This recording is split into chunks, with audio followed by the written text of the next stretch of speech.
जब आपको अफजल गुरु को फांसी देनी थी तो सुप्रीम कोर्ट ने कहा for the collective consciousness of the nation हम इसको फांसी दे रहे हैं। मैं आज हुकूमत हिंद को और specially high court of Jammu Kashmir को एक एडवाइस देना चाहता हूं।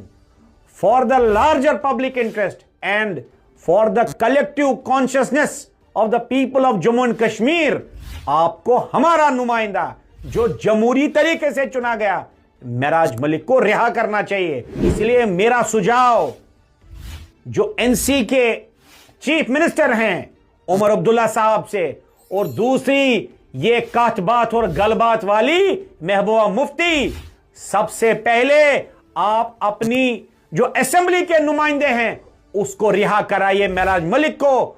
उसके बाद आप अवाम की बात करिए। जो नेशनल कॉन्फ्रेंस है, केंद्र के हुकूमत हिंद के दबाव के कारण कोई बातचीत नहीं कर रहे हैं, कोई बातचीत नहीं हो रही उसके रिहाई के लिए, कोई एजिटेशन नहीं, कोई अपोजिशन नहीं।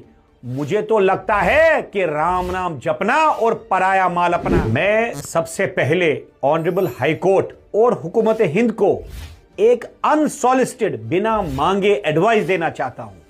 जब आपको अफजल गुरु को फांसी देनी थी तो सुप्रीम कोर्ट ने कहा for the collective consciousness of the nation हम इसको फांसी दे रहे हैं। और दूसरी बात, जब ऑनरेबल प्राइम मिनिस्टर कश्मीर आए उन्होंने 3 बातें कही, कश्मीरियत, इंसानियत और जमहूरियत। हमने जमहूरी तरीके से डोडा से एमएलए मेराज मलिक को चुना, कुछ अनबन, छोटी अनबन के कारण उस पर पीएसए लगाया गया। मैं आज हुकूमत हिंद को और specially high court of Jammu Kashmir को एक एडवाइस देना चाहता हूं। For the larger public interest and for the collective consciousness of the people of Jammu and Kashmir, आपको हमारा नुमाइंदा जो जमहूरी तरीके से चुना गया मेराज मलिक को रिहा करना चाहिए। मैं ये बिल्कुल मानता हूं कि मेराज मलिक से कुछ गलतियां हुई हैं। कहते हैं सुबह का भूला अगर शाम को वापस आए तो उसे भूला नहीं कहते हैं।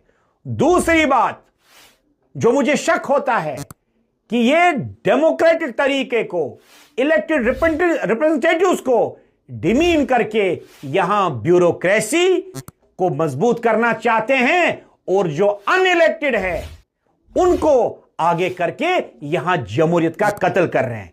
इसलिए मेरा सुझाव जो एनसी के चीफ मिनिस्टर हैं उमर अब्दुल्ला साहब से, और दूसरी ये काटबात और गलबात वाली महबूबा मुफ्ती,